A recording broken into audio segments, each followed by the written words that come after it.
Hey, welcome everyone. Today we're diving into staking Ether. You know, how you can lock up your ETH to secure the network and earn some passive rewards. It's all about turning your crypto into a little money maker. Yeah, it's an interesting twist on crypto, right? Instead of just holding coins, you're actively contributing to the network security and earning around 3% annually. Exactly. And what's great is that anyone can get into it, whether you're a technical wizard ready for solo staking or a beginner joining a pool. It democratizes Right. the whole blockchain validation process. So let's break it down. First off, you gotta understand that Ethereum has now fully moved to proof of stake, which means validators lock up ETH to participate in block validation. Yeah, that's the core shift from mining to staking, correct? And it's like the network gets more secure the more ETH is staked because there are more validators verifying transactions. And each validator, if you're going solo, needs about 32 ETH, which can be, a barrier for many. And that's where staking pools come into play. They let individuals pool their funds to meet the 32 ETH minimum and share rewards proportionally. It really makes staking more accessible, especially on platforms like Coinbase. Absolutely. So let's walk through the 7 steps for staking Ether. The first step is to set up a secure wallet. Hardware wallets like Ledger or Trezor are highly recommended because they keep your funds safe. Yeah, security is a must. Right, because if your wallet leaks, you might lose everything. Then, step 2 is to get some Ethereum. If you don't own ETH already, you need to buy it from a reputable exchange. Exactly. Step 3 is to choose your staking method. You can either go for solo staking, which, as we mentioned, requires technical know-how and hardware investment, or simply join a staking pool if you prefer a hands-off approach. And joining a pool seems like the easiest route. Just deposit a small amount through your crypto exchange and let them manage all the heavy lifting. It's like, outsourcing the technical challenges. Right. Now, step 4 involves depositing your ETH for staking. If you're using a service like Coinbase, imagine creating your staking address and sending your coins over there. It's a pretty straightforward process. Then step 5? That's where you hit the Stake Now button.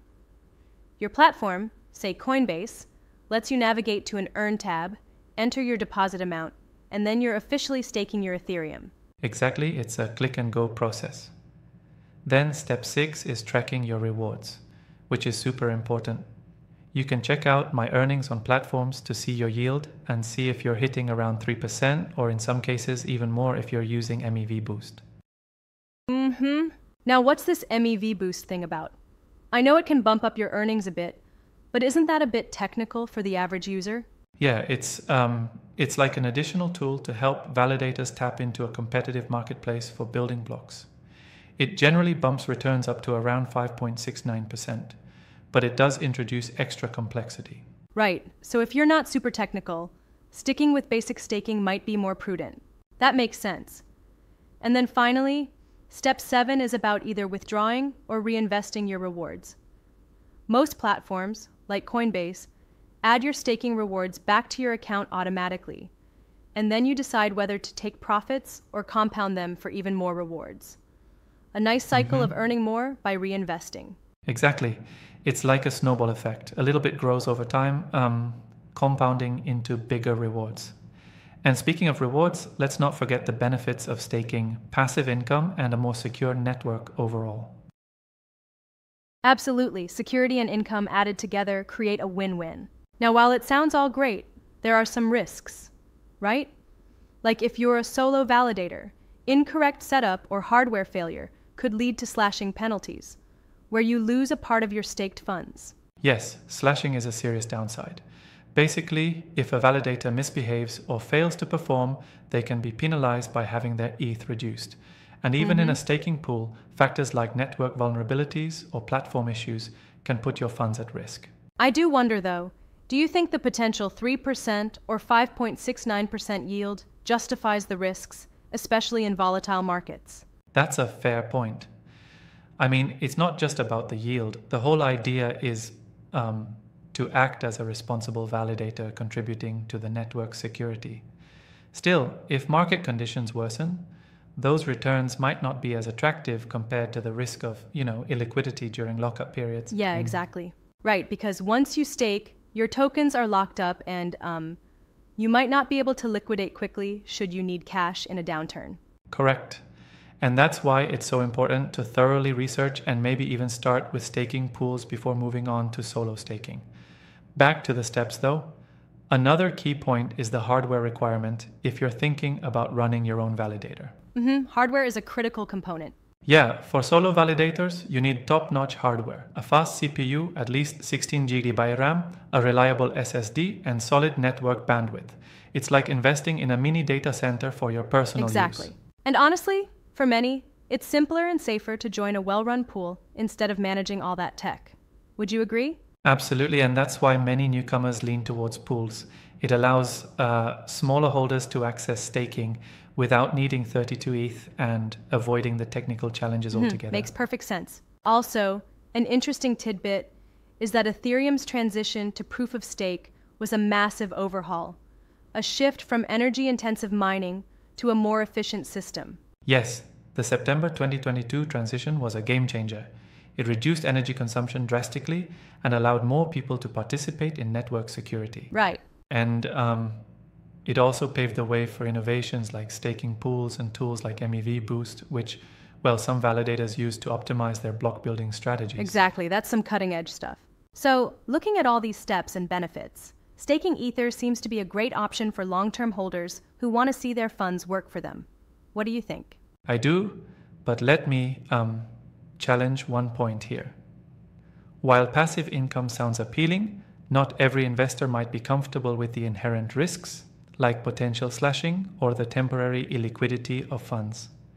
It's not a one-size-fits-all approach and requires preparedness. Exactly. It's about your risk appetite. And also ensuring you pick reliable platforms so you're not left exposed. Right, because a shaky or untrustworthy platform can turn a promising idea into a financial headache real quick. True, absolutely.